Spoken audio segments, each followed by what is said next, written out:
अस्सलाम वालेकुम दोस्तों, मैं ਤੁਹਾਡਾ ਭਰਾ ਮੀਆਂ ਮੁਹੰਮਦ ਅਫਜ਼ਲ ਬੱਟੂ ਤੇ ਤੁਸੀਂ ਦੇਖਦੇ ਪਏ ਹੋ ਡਿਜੀਟਲ ਕਿਸਾਨ ਪਾਕਿਸਤਾਨ। ਕਿਸਾਨ ਵੀਰ ਭਰਾ, ਮੂੰਜੀ ਦਾ ਸੀਜ਼ਨ ਅਰੂਜ ਤੇ ਇੱਥੇ ਜਨਾਬ ਰਫੜ ਫਿਰਦੀ ਪਈ ਹੈ MF 385 ਤੇ ਪਿੱਛੇ ਜਨਾਬ M ਅਕਰਮ ਦਾ ਬਣਿਆ ਹੋਇਆ ਰਾਈਸ ਪਡਲਰ ਤੇ 3 in 1 ਹੈ ਦੋਸਤੋ। ਤੇ ਮੂੰਜੀ ਇੱਥੇ ਲੱਗਣੀਆਂ ਨੇ ਜਨਾਬ ਇਰੀ ਫਾਈਨ। ਤੇ ਇਰੀ ਫਾਈਨ ਦੇ ਬਾਰੇ ਮੈਂ ਆਪਣੇ ਵੀਰ ਨੂੰ ਦੱਸਦਾ ਚੱਲਾਂ ਵੀ 40 ਤੋਂ 50 ਮਣ ਤੇ ਕਿਸੇ ਜਗ੍ਹਾ ਤੇ 60 ਮਣ ਵੀ ਪੈਦਾਵਾਰ ਨਿਕਲ ਸਕਦੀ ਹੈ।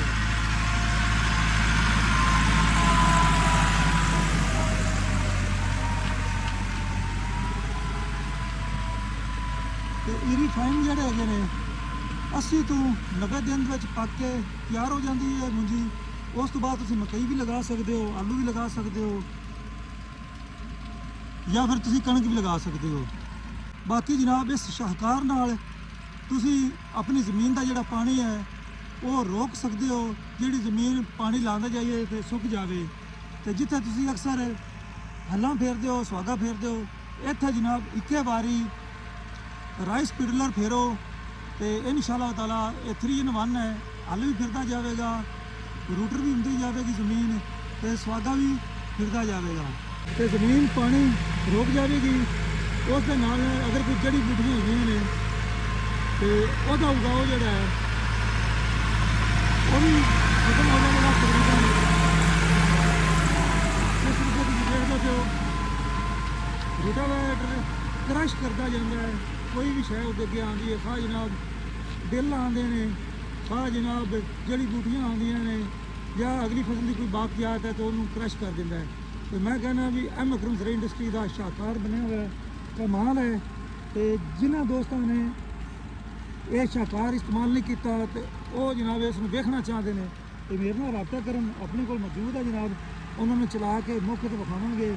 ਤੇ ਮੈਂ ਕਹਿੰਦਾ ਜਿੱਥੇ ਉਹਨਾਂ ਦਾ 4 ਗੁਣਾ ਖਰਚਾ ਹੈ 3 ਗੁਣਾ ਖਰਚਾ ਉਹਨਾਂ ਦਾ ਘਟ ਜਾਵੇਗਾ, ਖਾਸ ਕਰਕੇ ਡੀਜ਼ਲ ਦਾ, ਤੇ ਬੱਚਤ ਹੀ ਬੱਚਤ ਹੋਵੇਗੀ। ਤੇ 3 in 1 ਹੈ ਦੋਸਤੋ। ਤੇ ਬਾਕੀ ਤੁਸੀਂ ਕਿਹੜੀ ਮੂੰਜੀ ਲਗਾਉਂਦੇ ਪਏ ਹੋ, ਅਸਾਂ ਇੱਥੇ ਲਗਾਉਂਦੇ ਪਏ ਹਾਂ ਇਰੀ ਫਾਈਨ ਹੈ ਤੇ 1509 ਜਿਹੜੀ ਉਹ ਤਕਰੀਬਨ ਖਤਮ ਹੋ ਗਈ ਹੈ ਲੱਗ ਤੇ ਹੁਣ ਅੱਗੇ ਲੱਗੇਗੀ ਬਾਹਰ ਦੀ 10 ਤੋਂ ਬਾਅਦ। ਤੇ ਜੇ ਅਗਰ ਕੋਈ ਹੁਣ ਲਾਵੇਗਾ ਖਾਸ ਕਰਕੇ 1509 ਜਾਂ ਕੋਈ 70 ਇਸ ਮੌਸਮ ਵਿੱਚ ਤੇ ਫਿਰ ਜਿਹੜਾ ਮੇਰਾ ਖਿਆਲ ਹੈ ਵੀ ਉਹ ਗਰੰਟੀ ਹੈ।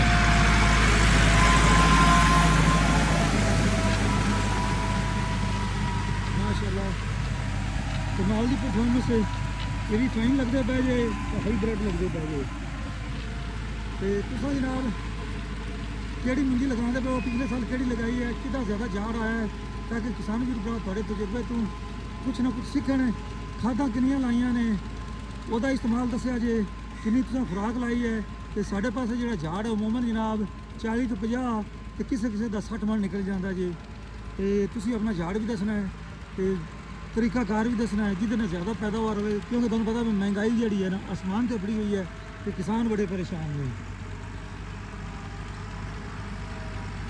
ਤੇ ਹੋ ਸਕਦਾ ਤੁਹਾਡੀ ਕੀਮਤੀ ਰਾਏ ਸੁਣ ਕੇ ਜਿਹੜੀ ਤੁਸੀਂ ਰਾਏ ਦਿਓਗੇ ਕੋਈ ਦੋਸਤ ਅਮਲ ਕਰ ਲਵੇ ਤੇ ਇਸ ਮਹਿੰਗਾਈ ਦਾ ਮੁਕਾਬਲਾ ਕਰ ਸਕੇ, ਕਿਉਂਕਿ ਹਰ ਸ਼ੈ ਮਹਿੰਗੀ ਹੈ ਸਿਵਾਏ ਕਿਸਾਨ ਦੀਆਂ ਫਸਲਾਂ ਤੋਂ। ਬਾਕੀ ਹਰ ਸ਼ੈ ਜਨਾਬ ਮਹਿੰਗੀ ਤੇ ਕਿਸਾਨ ਦੀਆਂ ਫਸਲਾਂ ਸਸਤੀਆਂ। ਤੇ ਅੱਲਾਹ ਤਾਲਾ ਸਾਡੇ ਕਿਸਾਨਾਂ ਤੇ ਰਹਿਮ ਫਰਮਾਵੇ। ਕਿਸਾਨ ਹੈ ਤਾਂ ਖੁਰਾਕ ਹੈ, ਅਗਰ ਕਿਸਾਨ ਤਕੜਾ ਨਹੀਂ ਹੈਗਾ ਤਾਂ ਤੁਹਾਡੀ ਮੁਆਸ਼ਤ ਤਕੜੀ ਨਹੀਂ ਹੈਗੀ।